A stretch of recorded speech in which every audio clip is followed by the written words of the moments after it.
All right, in this episode, I'm bringing a fellow elder from my elders quorum into the studio. I met Cole Zesiger in my elders quorum, and we both moved in around the same time, and he said, oh, I'm a content creator. And I said, I'm a content creator. We had a bonding moment there, but he focuses on helping individuals through breakups. And he's recently written a book called X's and No's, the breakup advice you don't want to hear. And he knows his stuff when it comes to breakups and getting over divorces, because that was part of his story. He was a phenomenal young Latter-day Saint who did the mission thing, was doing the college thing, did the temple marriage thing, but then it didn't work out. After a few years, experienced a divorce, and he really digs into his experience and what he learned, where many don't realize that with all these YSA wards, a good chunk of those wards, a good percentage of those wards are of divorced people, individuals who are attending these wards and trying to get remarried again at a really young age. And so what sort of dynamics come up when we're leading individuals who not only are struggling with their personal relationship with significant others, but that sometimes gets projected on their spiritual relationship with God? And how do we welcome them, help them feel like they have a place, and remove the stigma of divorce, and help them find a life of discipleship? And so we covered all, just really fantastic resources. Definitely follow Cole online. Every day he's putting out resources to help individuals that I think many, especially those YSA leaders, can recommend to individuals that they're leading. So here's my interview with Cole Zesiger, the author of X's and No's. All right, Cole Zesiger, you're in my elders quorum. I am. And that's what we're here to talk about. No, I'm just kidding. It's funny. When we met, you're like, oh, I do things online and social media about relationships. And I'm like, oh, I'm a content creator too. And you didn't know who I was, but your mom knew who I was, right? My mom watches like every week. It is cool though. It's kind of a lonely job in real life because none of your friends do it. So it's cool to meet people like you. Yeah, and it's cool to connect with other content creators, because most people are like, that's not a job. No way, So yeah. So your journey, I mean, you didn't, I guess every kid wants to be a YouTube star these days, but I actually did. You did? So yeah, I usually don't tell that part of the story, but when I was like 12, I probably started when I was 12. I made tons of YouTube videos about I'd review longboard wheels, or I'd do backflips off of like rocks in my backyard and just like try to do that. So nothing related to what I do now, but I did make videos. So you jump through the typical hoops of a young Latter-day Saint, go on a mission. Yeah. Come home from a mission, and marriage is next. And it was tell us that story. So I was very much like trying to be the perfect priest, elders quorum, all that kind of stuff. Like I was the oldest of 5 siblings. My mom and dad actually had my youngest sibling when I was on my mission. So I grew up with 4. Oh, wow. But yeah, I kind of just always wanted to be the perfect example. That's what I felt like I kind of had to be. So like when you're the Nephi, even though Nephi wasn't the oldest, but yeah. I know. And I don't even really like Nephi as much as the other people in the Book of Mormon now, but I think I was mostly like him. And yeah, when it came time to go on a mission, I didn't even, it's kind of funny to me that people actually like think about, do I want to go on a mission? Because to me, I didn't even think that was a possibility. And I kind of just, my mom even did my papers. When I got to the Philippines, I looked, because my mom packed all my stuff even. Like I didn't even know what I had until I arrived in this Filipino hotel, because I went to the MTC there. And yeah, I kind of did that, got home after my mission, and immediately got on Mutual, because that's what people started doing. I got home in late 2017, and that was just catching fire. So I swiped like crazy, went on as many dates as I could with people in my local area, and then ran out of them. And then I ended up like expanding it, and I found a girl who lived in Texas, and we got married extremely quickly. I went to BYU, Idaho for her. Like 2 weeks. A little bit long, not that much longer though. Like it was 1 semester of college. Oh, so wow. I matched with her on the app on March 4th, and then went up to BYU, Idaho to date her. And it was kind of like, because you knew she was going there? Yeah. Okay. Yeah. She was like at home for the time, and like she was going to go back there, and I was going to go to UVU just to do, I think I was I was in between like medical or entrepreneurship. So I went to LDSBC first to kind of take in between classes. And then I went there and we dated for a semester and then got married on August 4th. So 5 months to the day from when I matched with her on the app, we got married. Which I think I met my wife in July 3rd and we got married January. So it was about 6 months about ago. But sometimes it works. But so then was there an indication of like, was it day 2 of the marriage? Like, oh no, something's off, or how did it go? So this is, I think this goes back to like the path thing that I thought of. I had a really naive view of divorce before I got divorced. I thought that like I was the one who was supposed to be a perfect example, all this kind of stuff. So I always thought that if you got divorced, you were doing something majorly wrong, or you were a quitter or something like that. So the marriage was hard. Like we were really well connected in personality wise. Like we got along really well, but we would fight about stuff. We didn't fully decide on where we were going to live, whose family we were going to live near, because hers was in Texas, mine was in Utah. So there was a lot of things that we just never really figured out. And by the end, we'd fight like big blowout fights like once a week. But I'd always grew up hearing that love was hard. So I just thought that's the way it is. And I never considered divorce a possibility because that wasn't on my playbook of how I was supposed to live my life. Yeah. Yeah. So. And I think back to our first year of marriage, and yeah, it's tricky because I mean, everybody's experiencing those dynamics to some extent where you're like sort of filling out the situation and you're like, why is this awkward? Like, why isn't this working? Like, we're supposed to be happy, and you're kind of in the honeymoon phase, and then you're not, and then you are, it's tricky. Yeah, and I got like a really clear answer from God that I should marry her too. So like it was we got sealed in the temple. We had like experiences where we felt like we'd feel our kids and stuff. So yeah, when she came home, it was 2.5 years into the marriage, she came home saying that she wanted a divorce. It just didn't compute that was possible for me. And for about 3 days, she would be like off on these really long drives. Like she'd leave in the morning for about like 11 hours, and I would just be home. I watched actually the entire show of Malcolm in the Middle in like those 3 days, just trying to disassociate from reality. And then when she got home, I'd beg and try to fix it.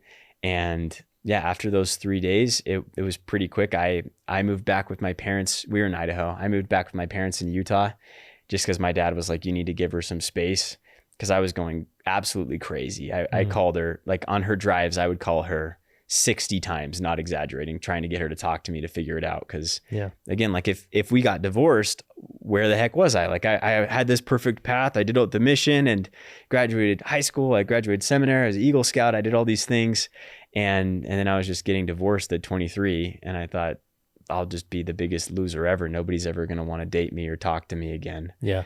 And I mean, in your current content, you get into like attachment styles and things like that. Do you kind of see there? Because I feel like this is a very common, I don't know if it's a Latter-day Saint thing or just an immaturity thing, where, because it's almost like on the mission, if things weren't going well, we'll get out there, knock on more doors, talk to more people, and you can kind of will it into existence a little bit, or be more obedient, or right? And so it's like, hey, if I can't talk with you, like I can't just sit here. Like we got to fight for this, right? Yeah. And in reality, there's maybe more going on there. I didn't even think about that, but 100% though. I had super anxious attachment. So for anyone who doesn't know, that basically means that you believe that love exists. You got it kind of inconsistently growing up. Usually that's how it forms. But if you believe that love exists, but for some reason you don't get it all the time, you come to the belief that something's fundamentally wrong with you. So you need to kind of make up for that by being hyper vigilant all the time to look if love is going to get away, or by earning it, by just working harder and harder. And that's the one I would do. Like on my mission, I was consistently at the top of, like, they're called OIMs, just how many times you open your mouth and talk to people. And my companionships and I would do minimum 100 a day, because I was just like, I get 2 years, we're going to baptize as many people as humanly possible. Like that's what we're going to do. So yeah, that's exactly how I felt. Is I just thought I need to work harder and harder. And it just bugged her. Yeah. Like it just made her feel more and more trapped and more like she had to get away. And it's a spiral, right? And this is probably a discussion, and we've done attachment styles before, but in my own experience, like we nice guy it, right? Where we're like, I'm going to be like the perfect husband. I'm going to do the dishes. And then what we do, any problems or discontent we have, we just bury further and further, like a beach ball in a swimming pool. Like, I'll just keep this down here, but then the pressure's building. Yeah. And then it blows up and, what about me? And then it, feeds into that discontent, right? Yeah. That's when I was gonna, like when I was saying anything I could to get her to stay, I said, I don't even have to go to medical school, because that was my plan at the time. I don't have to go to medical school. I'll live in Texas. I'll work at McDonald's if I have to. I care about nothing that I want. I just don't want you to leave. And luckily she said no still, because I think that would have created much bigger problems. If she would have let me do all of those sacrificing absolutely everything I wanted in life, I think it would have created a lot of discontent and probably worse fights, and it would have gotten worse. So I'm glad she stuck to her guns, even though it killed me at the time. Yeah. And so a separation happens, leads to divorce type thing? Way quicker than that. Like, it was after those 3 days, I went home and I got into therapy. I didn't change my clothes or get a shower for like a week. I was just this like ball of sadness. And wow. And I saw her one more time. She boxed up all my stuff. Her mom moved into our townhome. And I went and got the stuff with my dad. And that's what the first like introduction of the book is, this story. But I pretty much, I got there and she was like done up all pretty and her mom was there. And then I walked in to get all my stuff and she just looked at me and she was like, if you weren't such a jerk, then I would have had a happy life. And it was horrible. Wow. And then I walked out and waved and she kind of just like looked at me, and that was it. The last time I ever saw her. And no kids. No kids, which that's an interesting thing, because everybody says that to you. If you're young and get divorced, everyone's like, at least you didn't have kids. Right? Oh, sorry, that sucks. But like, at least you didn't have kids. And it's the worst thing to hear. It's so annoying. Interesting. That's good feedback. Yeah. Because you're just like, I chose this. Like, this is the person that I wanted. We had a legitimate temple marriage just like you have. And now you like belittle it because we didn't have kids. So it's fine. It can just feel like a little mistake. Yeah. I hated that. So in hindsight, especially with the knowledge you have and the experience you have, like, I mean, is it one of those things like, because I think about, like, I'm in a 20-year marriage. Yeah. We have such a beautiful relationship. I mean, sure, there's trickiness and arguments and things there, but I just, sometimes in hindsight, like, I'm like, man, like, I can name 5 girls who I like was just Twitter pated by, and that I would have done anything for. But then I'd be like, that would have been terrible, right? And but like, it's not like I did something right and you did something wrong. It's just the way it happened. So like with hindsight, are just sometimes two people it just doesn't happen, or you're too immature, or I mean, what could you look back and think could it have worked? I don't think so. Maybe. No, I think our values around like where we wanted to live, I don't think that could have been fixed. Mm-hmm. Like, we both really wanted to live by our families, and our families were like 24 hours apart by car. Mm-hmm. Like, that was extremely important to both of us, and we just kind of ignored it and got married. Mm-hmm. And like other things around career and stuff were very different. So no, I don't think that could have worked the same way. But you don't look at it like you completely missed some red flags and should have avoided altogether. Like, I don't think I know what to look for. Like, I kind of just was like, oh, somebody likes me. Because I was in high school, I was more like shy.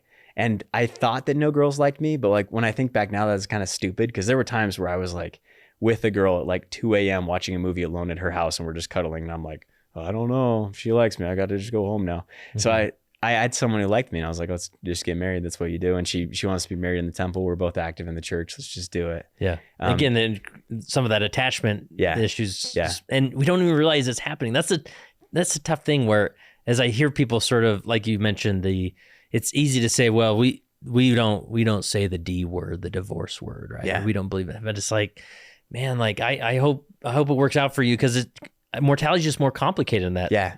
Again, it's not like Kurt did it right and Cole didn't do it right. No, it's just, I could have easily been in your situation for a number of reasons. Right? Well, so that bugged me about my view of how God worked forever. You shared this in Elders Quorum, and it like blew my mind, where you talked I don't know if you talked about this, but like, it'll make you seem really cool.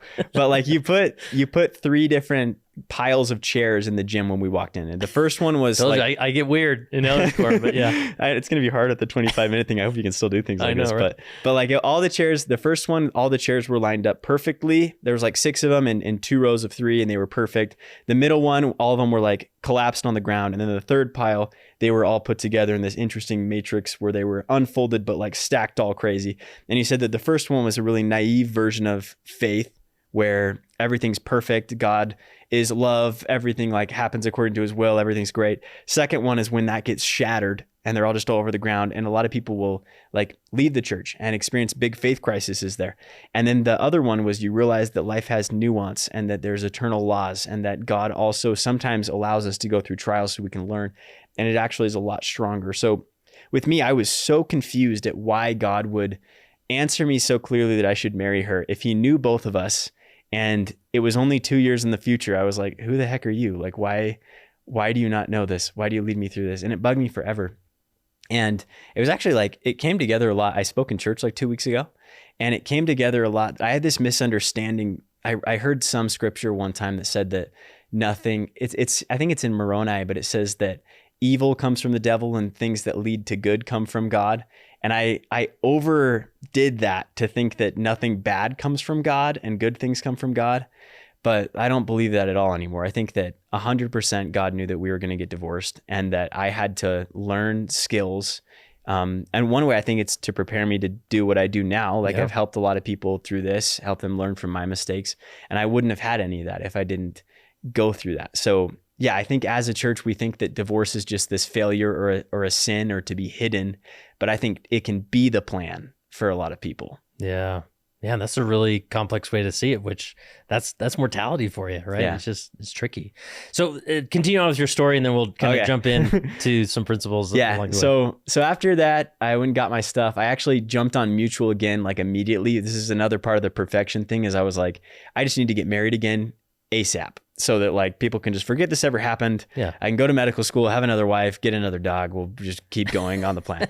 So I found a girl, I matched with her like on day 3, and I kind of just built my life of what it would be with her in my head. My parents all thought I was delusional because I had this one girl in mind that she was going to be my wife.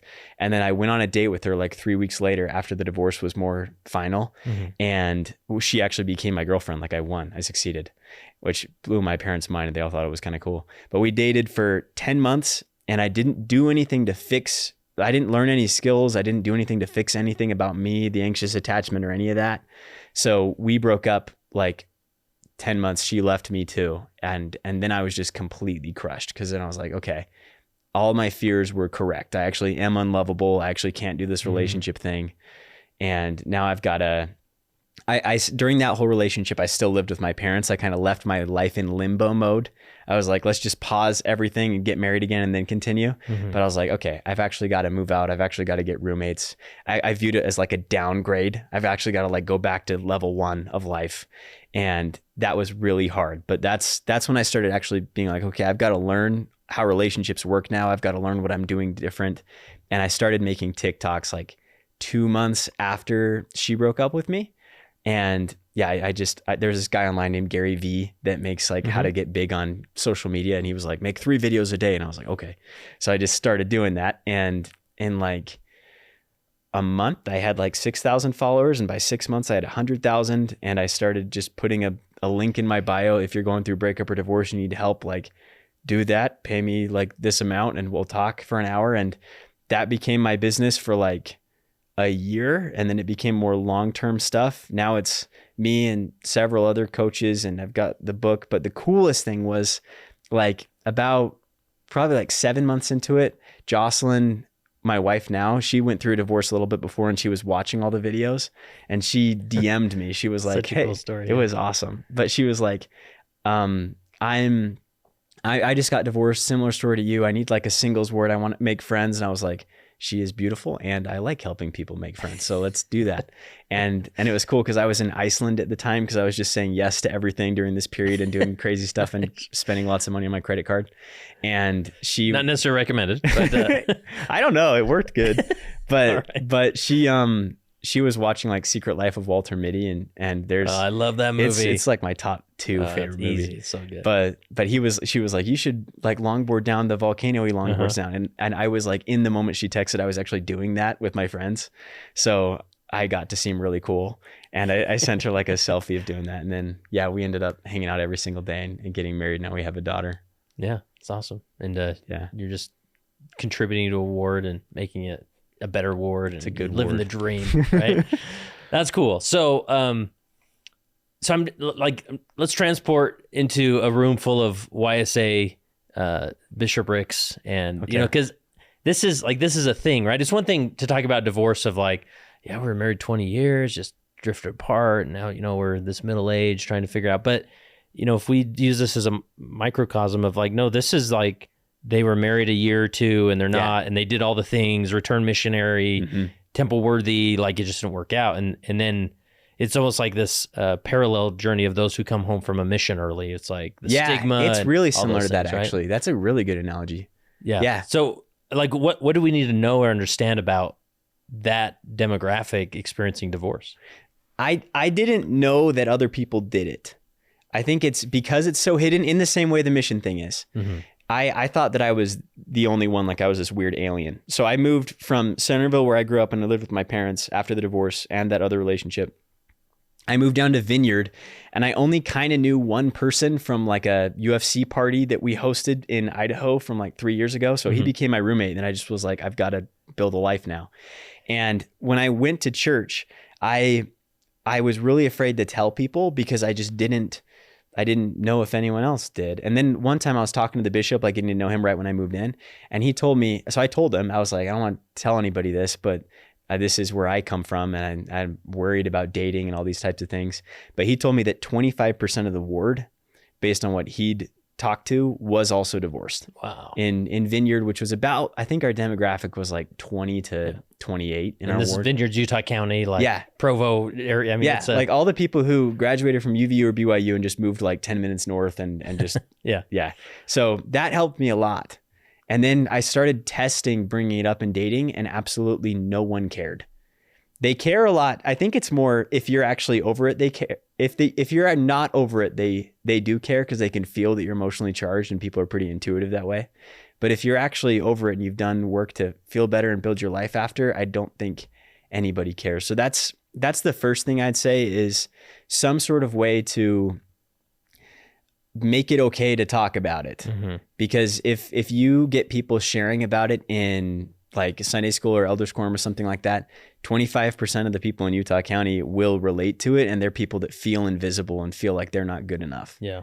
And that's the shame of most things, right? That you feel alone, and the first step would be to show them you're not alone. Like there's so many that have experienced this or willing to sit with you in it and are fine with it. Right? Yeah. So like one time I was on if you live in Vineyard, you go on these walks by the trail with all the single people and by the pickleball courts. And we were walking one time, and there was 5 of us in this little group, and it somehow came up. I think they actually were talking about my TikTok. So it's like kind of a weird thing to do. So it's like a topic of conversation. And it, like, of the 5 of us walking, 4 were divorced. And it just like, nobody knew before we all shared it. And we were like, holy crap, like that's crazy.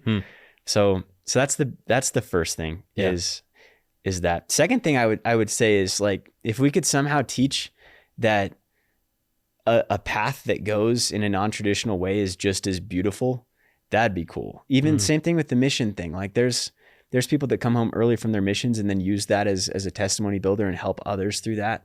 I think that definitely there seems to be this designed way that is like the standard that we should all be at. And if you're not that standard, it's not as good. When really, I think it's just a different instrument in the symphony that makes it sound more beautiful and helps other people along. And if all you had was the standard, then it would be less dynamic than it is if you have everyone. Yeah. And that's the paradox of it, right? Because I appreciate you saying that, no, God actually confirmed that I should marry your first wife. It's the strongest answer to any prayer still that I can remember. It was like, wow. It was like audible. And to know that God also knew this was not going to work out, but he was inviting you into this journey. And again, it's not that we should,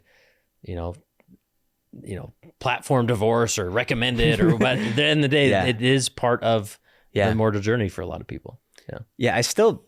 like I have a really weird view of it, because I still believe that if you promise to get married to someone, then it's like it's your job and responsibility to remain in love with them. Mm-hmm. I like C.S. Lewis talks about that when we are under the feeling of love, then we make promises, but then love ceases to be a feeling. It switches from dopamine based to oxytocin based. It's more like not as exciting, but more steady.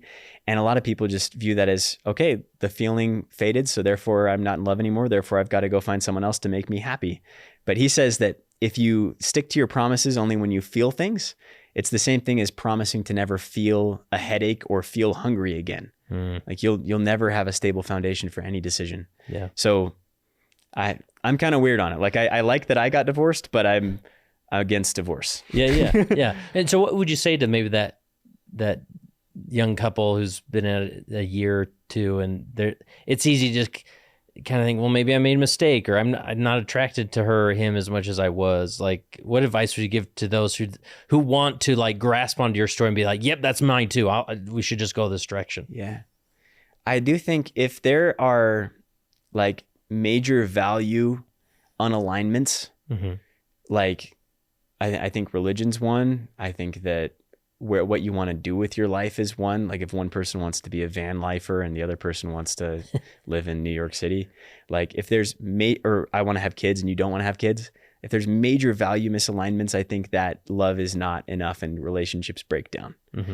However, if you're all like value aligned and you want the same things and it's just the feeling is fading, then it's your job to create the feeling through action. So one rule that I try to follow now, which again, one of the interesting things about my job is I talk to people going through breakups every day. So I get to see like all these relationships dying. So it's like a mirror for me. And I'm like, okay, I did that yesterday. I got to not do that. So I'm trying to constantly learn too. Yeah, that's good. But one of the rules that I made up was if I have like some idea pop into my head, and this is kind of an idea from Leadership and Self-Deception. It's a good book. Yeah. But if I have an idea that pops into my head of a way that I can serve Jocelyn, then I have to do it. Not because she will think I'm cool or like love me more, but because I'm voting, I'm proving to myself that I actually love her. And if I do enough times that I don't do that thing, then that's like casting a vote that I don't love her. So I need to always make sure that there's more votes that I do so that I remain in love with her. And that's my job to make sure that happens. Yeah. You know, there's a divorce attorney that's going around. I like him. What's his name? James right. Sexton. There it is. And he talks, I've listened to several of his interviews, and he says one of the earliest indicators of divorce is like when the wife stops picking up the husband's favorite granola at the store, right? Just these little things, right? Of like, not a big deal. It's not like this big I love you moment, but they're on their mind of like, in the simplest way I can serve them by getting his favorite granola, right? And so like one habit I have is every morning, I'm more of a morning person, and so I wake up before my wife, and one of the first things I do is make her some tea. And I make her tea, and I get it really hot and go set it by her bed so that by the time she wakes up, it's not so hot. And this is my indicator. And there's sometimes where I'm like, oh man, it's been a week. I haven't done that. All right, I got to get back on it, because again, it's not like it doesn't change her day in anything significant, but it's sort of this indicator of like, I love you, I love you, I love you, right? It's just these service moments, right? And I don't expect anything in return or feel like now you got to love me, right? But those simple moments can go a long way, right? Yeah, that's what's made it powerful for me is if it's just like, I'm going to do this thing so that they feel loved by me, we look for some sort of reciprocation or proof that it's actually working, because we want to know that our goals are leading to progress, or actions are leading to progress. But if you view it as this is my maintenance to make sure that my love for her remains strong, then you do see the progress, and there's no other thing that you need from her because you're doing it for that reason. Yeah. And who is it? I've interviewed him, the No More Mr. Nice Guy. He calls you have? That's cool. Oh yeah. I forgot his name, but I've read that. Anyways, great book. No More Mr. Nice Guy. There's some things in there you can swim past. Don't totally endorse it all. But just this concept, he calls them covert contracts. Yeah. If I clean the house and do the dishes, then we're going to have sex. Yeah. Right? Like, yeah. And then you don't have sex, and then it's like, hey, wait a minute. Like, why am I doing this? You didn't share this contract, nor is it a good like give and take thing, right? And so, I love that concept, and we do it in all sorts of relationships where I am showing up a certain way, so I expect you to show up in a certain way. When that's just poison. And it's hard though, because it's almost true. Right. And that's like, cause you feel really justified in it, especially since a lot of social media is an echo chamber about like red flags. And this is how you know if you're actually being abused and all this kind of stuff, which is useful. But I think that they go really far towards just normal behavior is viewed as demonized now. Yeah. But if you're constantly looking for that stuff and you're constantly like looking for it should be even and like I should be respected, that's true. Like you should. But if that becomes the primary measure and you're always just like I have an analogy for it right now. So I'm recently coming out of an addiction on YouTube of looking into like proof of the Book of Mormon being true or not. This is a fun one. Deep wormhole. I watched and also like debates between like different Christians and people in our church about if God exists, like all of the apologist stuff. I got like super into that and I was loving it, but I felt like not as spiritually fed. And I didn't know why, because I was like, well, I'm researching all day, every day. I'm doing way more than everybody else. Like, what's going on? But I was not reading my Book of Mormon at all. And I was just like learning all about different Greek ways to say Christ and all this kind of stuff. And and then I thought about it and I was like, I'm sticking in the shallow end of the gospel. I'm like looking at all these things of, is the Book of Mormon true or not? But if I'm there, I never actually get to experience what the Book of Mormon actually is and what it has to offer me, because I'm constantly back and forth here. And it actually kind of made it interesting reading it too, because then I was like always looking for, oh, is it true? Like, what would this mean? And I'd be in this questioning mode. And because I was always in the shallow, I didn't get to experience the depth. So I think that if in the relationship you're constantly looking for like, do they love me or is it right or all this kind of stuff, that's the shallow end stuff. And until you actually decide that you're in it, you don't get to actually experience any of the depth. So it's like a self-fulfilling prophecy. It doesn't feel deep because you're not looking for anything deep. Yeah. So let's go back to, you talk about like all these, you have tons of interactions with people going through hurt and breakup and divorce or whatever, and kind of projecting that on or being reflective on the YSA experience with divorce. Anything else come to mind with that? So the biggest, I have a lot of clients that are members of the church, especially as I've done like local podcasts. There's been people that reach out and they're like my age or a little bit younger, like 21 to 30. Big thing is feeling abandoned by God, especially people that go to the temple a lot. Like I've had clients that they go to the temple every single week. They are always trying to do all the right things, but then boom, God still abandons them. They have a kid and now they're divorced and now dating is hard. So yeah, big thing I think again for the bishops is to teach deeper versions of who God is. That was what my talk on Sunday was, and Jesus, I think it's John 17:3 or one of the verses. I think it is that actually, but he says that behold, this is eternal life, to know God, the eternal Father, and his Son, Jesus Christ. So I think focusing on who God actually is and like talking about that and having discussions on that, because I had this kind of all growing up, this ping pong view of God where he was perfect and he loved me, therefore I needed to be perfect. So it was pretty much just like I'd pray all the time and I'd feel not worthy after like 2 weeks. And then I'd go and do that thing where you open the scriptures and look for a scripture that says your sins have been forgiven. And then I'd like, okay, good.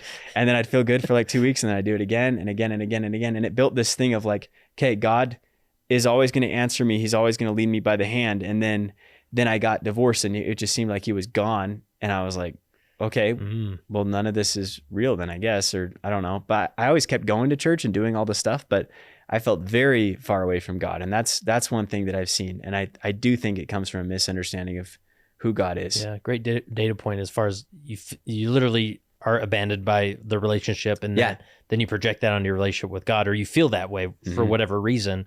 So it can spin off somebody into more of a faith struggle than not just a relationship struggle. Have you talked about attachment styles with God? Has anyone brought that up? I don't think so. So that's I learned this in therapy when I was going through the divorce, that our attachment figures are our parents. And we kind of like, okay, if parents teach me that I deserve this much love and this much love exists in the world because of how they treated me, how they raised me, then like that's how I view romantic relationships, but that's also how you view God. So if you are really anxiously attached, I was with God. I would always ask like, it's basically like, am I still worthy is the same thing as, do you still love me? So I would always be checking.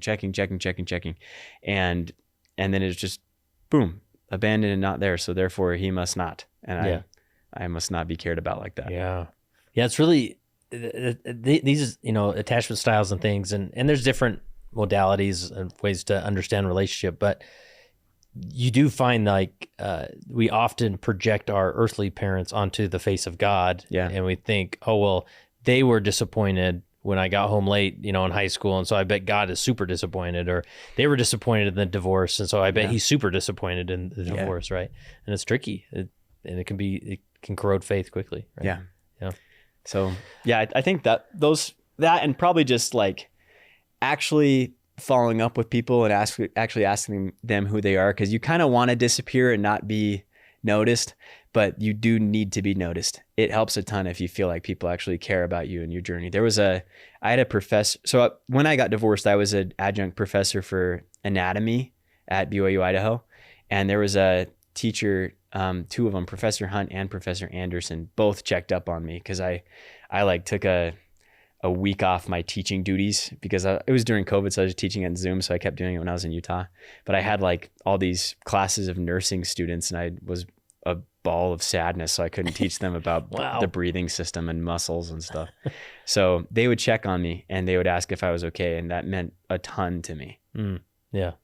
And are there more, it's just the checking. I'm just thinking about this YSA ward where, 25% roughly were divorced. Like, is there more of a formal approach or best practices tactics as far as like, do you have a divorce group? Do you get them together so they can be of strength, or I don't know. That's kind of cool. I do that in my company now. Yeah. Like all my clients, I have an online community called the Healing Project, and we meet 3 times a week, and people love it.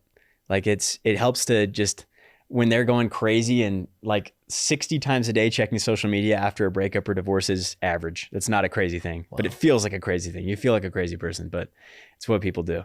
So when you say checking social media, like just get on doing the scrolling, looking at their ex, or looking for their ex's like what they're doing. A lot of times people will, like this, if you're doing this, it can help you feel normal, but a lot of people will be like forced unfollowed, and the person has a private account, and they'll just look at the numbers of how many they're following. And if it goes from like 700 to 701, they'll come up with a story in their mind that, oh my gosh, they met a girl at a party. For sure, he's in love now. He's going to get married. And then it goes down to like 699. They're like, oh, good. Okay, they're gone. And they'll build all these hypothetical scenarios.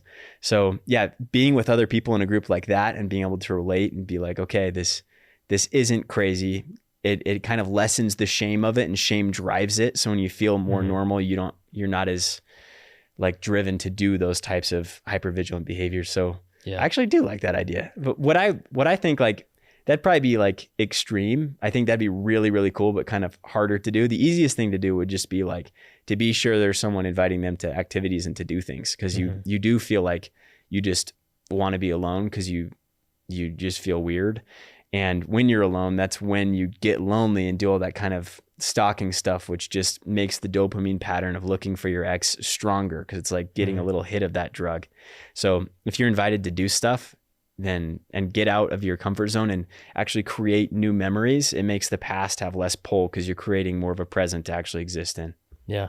And in the context of breakups, because I'm curious of some best practices there where I'm sure, like, I'm thinking of YSA bishop who's seen this couple, they've been dating 6, 7, 8 months, and they're just this cute couple, perfect for one another, and you just can't wait to get the wedding invitation, and it's going to be, the pictures outside the temple, and but then they break up, right? And naturally, as a bishop, you're like, wow, maybe you guys should give it another go, right? Or like, you almost want to force it back together. But is there some perspective you could offer where, well, like what should he say to them, or individually, if they're like looking for spiritual guidance, or how do you help someone get past somebody else? So that is a weird one, because if they have to see the equation that I help people like follow to get past someone else is, number one, completely detox from the person. Because it is like, it's actually crazy how accurate the comparison is from hard drugs to heartbreak. They've done brain scans and they've found that like people quitting cocaine and people quitting a relationship is like almost indistinguishable. Wow. Which is why like breakups are extraordinarily hard and people just don't really remember that for some reason, even though everyone goes through them. But even like a breakup, sometimes just for like 3 months, their entire life will end. And then they feel like, okay, everyone thinks I'm weird now because I'm so weak because my whole world is ending and it was only 3 months. But yeah, so that's the first part, is detoxing from the person, which I'll relate all this to the YSA example in a second.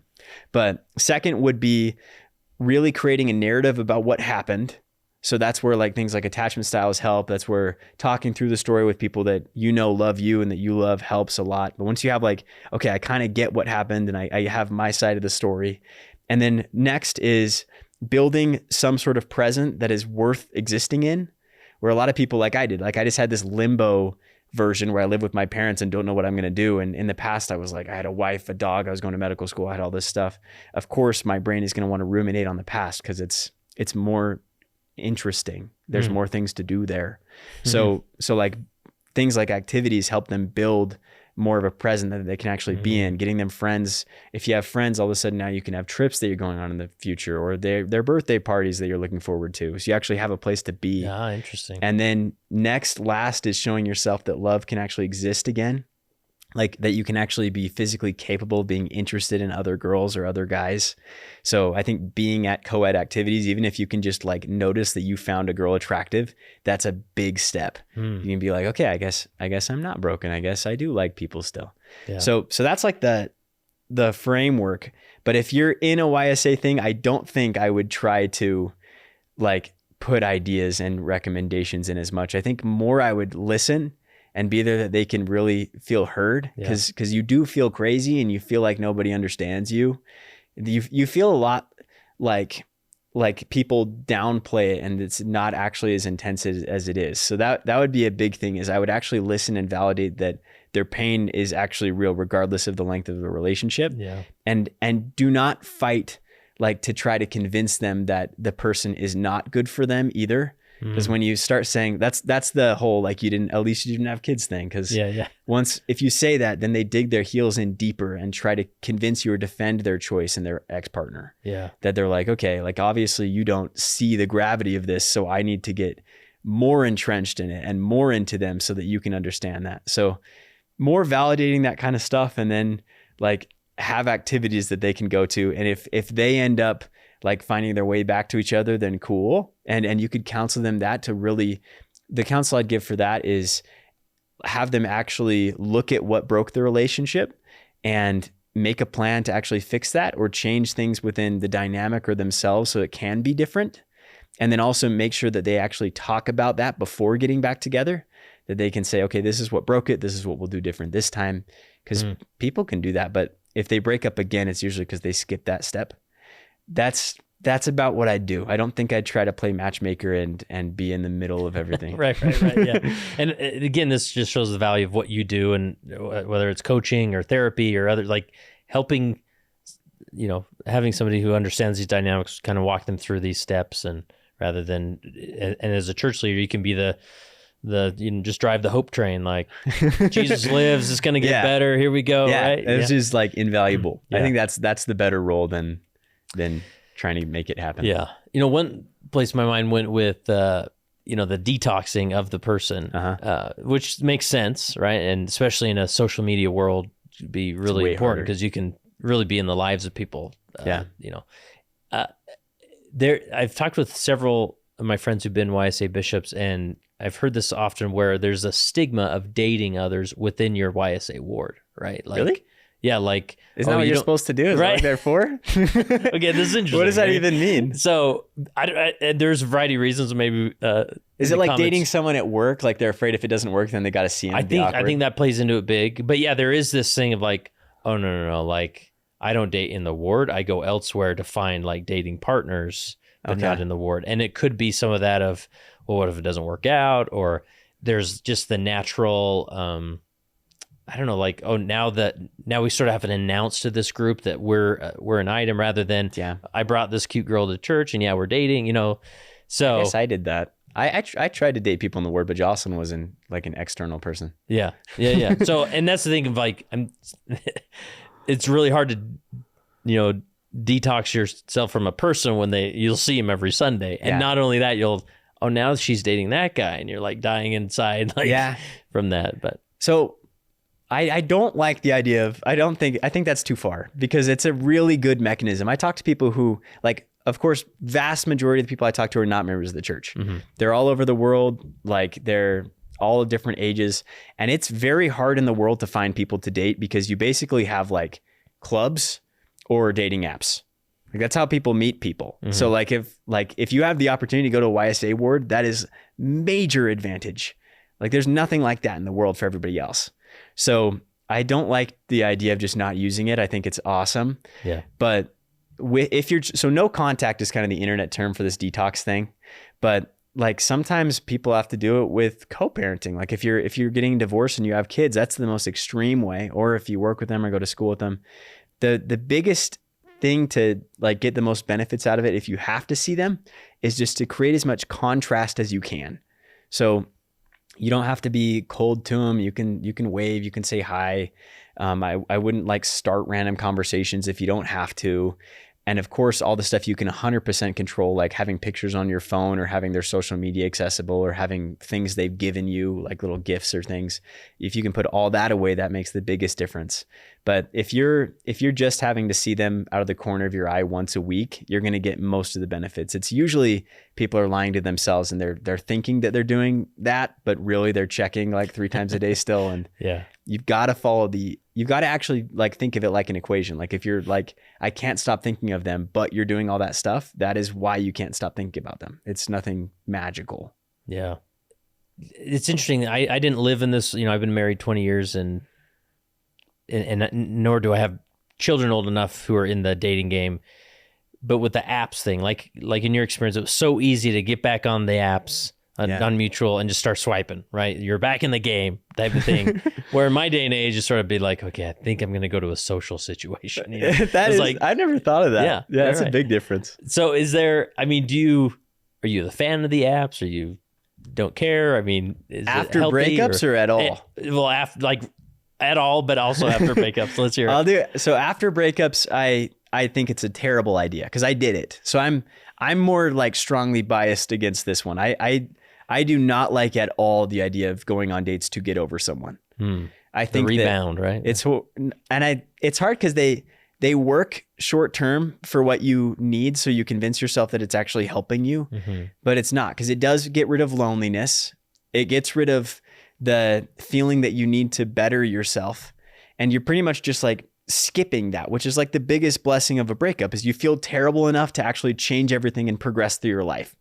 But if you just jump into something else, there's a lot of studies that we fall in love with people that we're in the same emotional state as. They did this study where I put this one in my book, that they got 2 different groups of people and put them on 2 different bridges. One was like made of rocks and really stable, and one was swinging and made of ropes. And then they had them like rate each other attractiveness wise and ask for numbers. The people on the swinging bridge got like 70% more attractiveness scores, because they were in the same emotional state. So if you're feeling really heartbroken and you go out into the dating world, you will feel extremely connected with people who are also not ready to be there and heartbroken. Yes, right? You'll feel like, oh my gosh, this person really, really gets me, and they do. But like that doesn't mean that you're not choosing for things that actually lead to lasting relationships. You're not choosing for values or actual compatibility. You're just choosing for emotional state, which feels like the deepest connection you've ever had in your life, because they really get you and no one else does. So there's a lot of scary things that happen there. So I don't at all like getting on dating apps right after. I think that the thing that I don't like giving like a specific time, but if you're happy enough with your singlehood, that it's actually something that you value, that like with me, I was going on these trips. I had this new group of friends. I wouldn't just throw it away for the first person that liked me anymore, because it was something that I actually was proud of. If you're at that place, then I think go on dates. If you're not, then don't yet. Focus on building that. If you hate being single, then that's a sign that you need to build your individual life. Like, you actually can get to the point where you enjoy that. And then I think that's when you can share it, because you've got something to share, not just an empty hole that you want to fill with someone else. Fascinating. Because that is and I can say I have a parent or church leader be like, get back out there. Yeah, Like a lot of cute horrible girls advice. in the Lord. Horrible. That's the worst. It doesn't work. Yeah. But it's an easy thing to say to get them to leave and not have to talk about hard things, which is why I think people say it. So do you have any general advice then? How do they build that? I mean, is it just a bunch of therapy? How can they start to be okay with their singleness? You can. Like, I like therapy. I like coaching. That's why I do it. And that helps, like, if there's deep patterns that you keep repeating. But I like to have people, this is in the book too. I've got like a place where you can write stuff and do this activity in it. But I like looking at all the areas of your life you can control and then rating them out of 10 and then picking a couple activities to raise the numbers. So it is family relationships, friend relationships, religion, or spirituality if you're not religious, hobbies, work, and health. And then go through, and I like have my clients rate them out of 10 from when they were with the person. And then today, like right now, based on if they're satisfied or not with the area. Okay. So like if they were to die right now and they were a 10 with their family, that means they showed up exactly how they wanted to and they lived with integrity there. A 0 would be like, I really don't like who I am around my family. I don't like the relationship we have. I think it's not a good place. And then pick 2 to 3 things that you can actually do. So like, I'm going to talk to my mom today, or I'm going to try pickleball, or I'm going to read the scriptures for an hour. That's a long time, but like something like that it's actual, like you create a grab bag of like 12 to 18 things and then just make it a goal to do one of those things every single day. And it can be like a big one or a small one, but you just try to do a thing. And then I re-rate it every week so that you can like compound different activities that if you're like 1 month in, you've done 30 things to make your life better. That's one thing. The next thing is just to say yes to stuff. So I moved to a place I knew one person in, and then I would go to every party that it was possible to go to. I went on 11 vacations, and the crazy, including Iceland. Yeah, the Iceland one was crazy because it was right when I started dating. There was a girl I was on a second date with from Hinge, and she was going to Iceland in like 2 weeks, and I had just gotten back from a rappelling trip with these other guys that I met. And they were going to go with her to Iceland. So I was like, oh, I kind of know people. And so I just went. I had no money. I think I was full-time doing this, but I think I made like $2,000 a month. I was poor, but I had like a no girlfriend yet and like a $600 a month apartment. And that was it. So I just put it all on a credit card. It was like $2,000. And I went to Iceland and we longboarded down that volcano. I fell into like a frozen river at night chasing a sheep. We got its leg, but it was too fast. And it was cool because it showed it like proves to yourself that you can still make your life amazing. Yeah. So yeah, those 2 things. And by then I really liked being single because there's all these cool things I was doing. Yeah, that's interesting. That wasn't dependent on you being in a relationship. Yeah. Right? And that can even be, exacerbated in our faith community where there is theological purpose in a couple being married and sealed. And so we find deep purpose in that relationship and having children and engaging in your ward. And so that can be maybe a little more tricky when that sort of stigma is looming over you to say, actually, I'm in this period of life. I'm not saying that will never happen. Yeah. But I can have great purpose and connection with God and friends and community and family where I'm at now. Right? It's the same thing. Like it's that this is the path that like, if you're not on the path, you need to course correct to get back on it as quickly as possible because there's no progression anywhere but inside the path. Yeah. That's totally how I felt. And I do think it's partially true. Like that thing where people say like men don't mature until they get married. I do think that's pretty true. I think that like if I wasn't married, I would have a Ducati bullet bike. I'm not allowed to get one of those, but I would have that. Your Elders Quorum president also does not approve. I have too many guitars right now. I'd probably have double the amount I have right now. So like I do think it helps you, but I don't think you're supposed to skip phases of your life and just get to the next one. Like there's really cool things about being single that when I was married the first time, I got married when I was 20 and I didn't really date in high school. I had like a little part of dating that I did right after my mission before I met my wife, which I went on a lot, but it was like 4 months. So that was my entire single life, was living at my parents' house and going on 4 months of mutual dates.